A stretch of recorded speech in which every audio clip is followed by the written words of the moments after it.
Amados, precisamos entender que a nossa adoração não nos isenta do sofrimento. Segundo lugar, apesar de sermos amigos de Deus, de termos intimidade com Ele, isso não nos garante uma vida sem enfermidade física. Eu falo isso porque tem sido, ou está se falando em muitos lugares, que o crente não fica doente. Estão se falando em muitos lugares que o servo de Deus, ele não experimenta a doença física. Mas pastor, Jesus já levou sobre si todas as nossas enfermidades na cruz do Calvário, amém? Jesus também levou sobre si os nossos pecados e nós pecamos. Jesus já levou sobre si as nossas enfermidades, mas ainda ficamos doentes. Como pode então, pastor? Como, se Jesus levou sobre si, então nós não deveríamos ficar doentes? Nós deveríamos ser pessoas plenamente saudáveis. Então eu não aceito a doença na minha vida. E por mais que você tenha um pensamento positivo, por mais que você afirme que não aceite, é uma realidade do nosso mundo de que pessoas ficam doentes. E em João, no capítulo 9, no verso 1 em diante, nós vamos ver uma história interessante. Os discípulos se aproximam de Jesus e falam: Jesus, vendo um homem que estava enfermo, quem pecou? Um homem que estava cego, este ou seus pais? Aqueles homens se aproximaram de Jesus com uma pergunta teológica.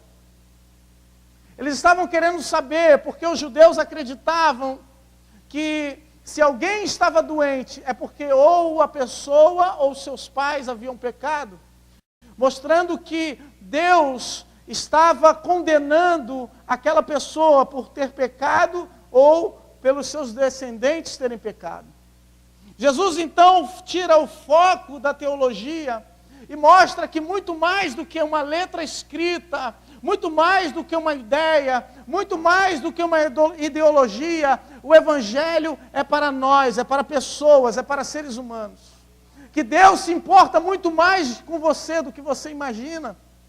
Ainda que achemos que a teologia é importante e que conhecer as coisas de Deus é importante, muito mais é viver aquilo que Deus tem para nós. E Jesus diz: nem ele pecou, nem seus pais, mas ele está assim para que se manifeste as obras de Deus. Às vezes queremos justificar os problemas que estamos vivendo, as lutas que estamos passando por causa dos nossos pecados. Tem gente que, se ele sai de manhã e acontece alguma coisa ruim, ele já se examina todo pensando: meu Deus, eu pequei. Tem gente que vive numa paranoia constante de achar que sempre está pecando, ou que tudo de errado que acontece na sua vida é por causa de algum pecado, é por causa de algum erro. Não, porque Deus não te acusa. E ainda que tenhamos pecado, nós sabemos que temos um Deus que é fiel e justo, um Cristo, um advogado, que é fiel e justo para nos perdoar os pecados e nos purificar de toda injustiça.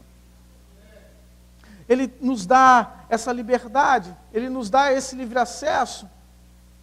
Oh Jesus! A Bíblia diz que aqueles homens se aproximam de Jesus e diz: olha, está enfermo Jesus, aquele que tu amas.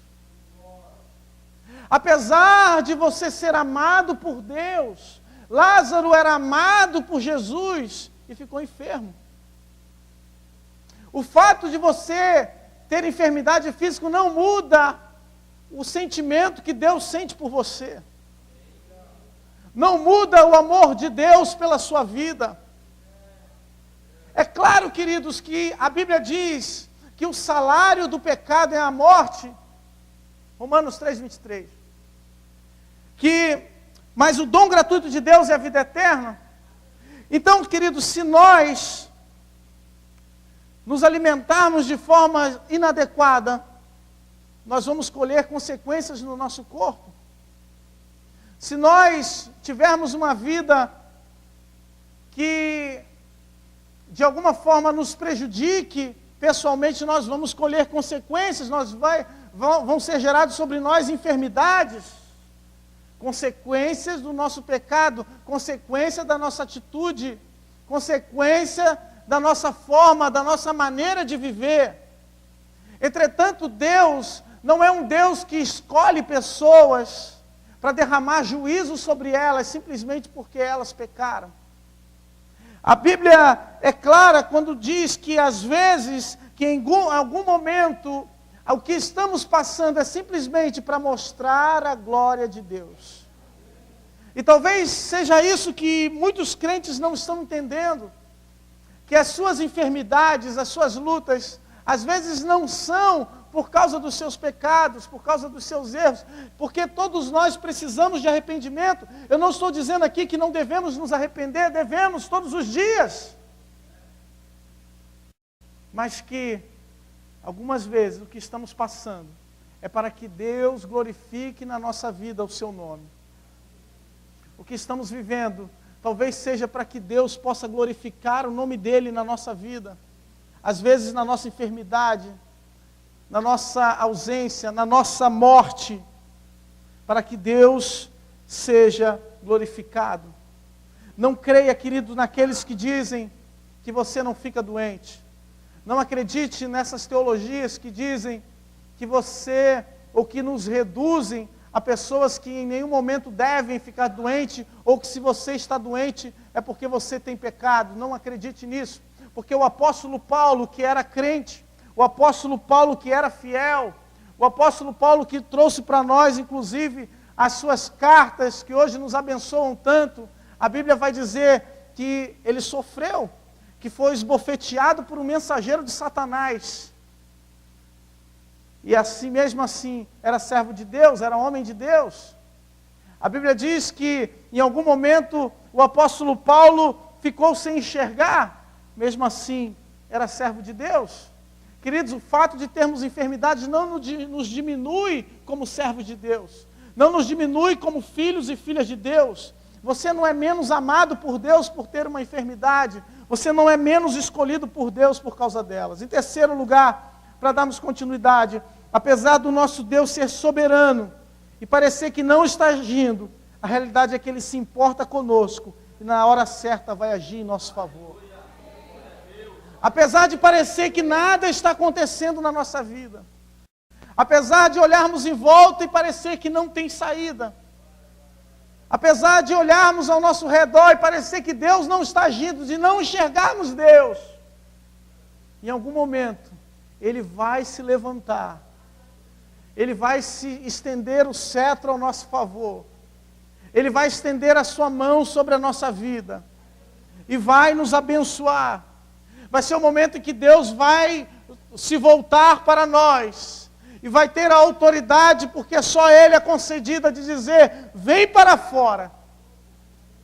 É o momento em que nós ressuscitamos, é o momento em que os nossos sonhos são ressuscitados, é o momento em que nós olhamos de novo para a vida com alegria, é o momento em que nós temos a possibilidade de adorar e glorificar a esse Deus. E a minha oração nessa noite é que você tenha essa liberdade. A minha oração nessa noite é que você entre com ousadia na sala do trono, na presença de Deus. Para que você glorifique o nome dEle, apesar de não estar vendo nada acontecer na sua vida. Apesar de você estar olhando à sua volta, o mar está parado, não está se movendo, não tem nada acontecendo. Mas Deus já sabe. Deus já foi comunicado a respeito do que você precisa. Já foi falado para Deus, já foi enviado um mensageiro para Deus dizendo, olha, o meu filho está precisando disso. É interessante que essas mulheres não pediram a cura de Lázaro. A mensagem que chegou para Jesus é, Senhor, aquele que tu amas está enfermo. Eu só estou informando, Jesus, que aquela pessoa que é amada por ti está doente. Eu só estou informando que o meu filho, que a minha filha, está padecendo necessidade, Jesus. Olha, ele está desempregado, Senhor. Eu só estou informando para o Senhor que o meu filho, que a minha filha está chorando nessa hora. Ele está decepcionado, está frustrado. Ele está se sentindo incapaz. Ele trabalha e não conquista nada. Parece que é tudo em vão. Olha, é só isso que eu vim dizer para o Senhor. Eu não estou pedindo solução. Eu só estou informando para quem pode resolver.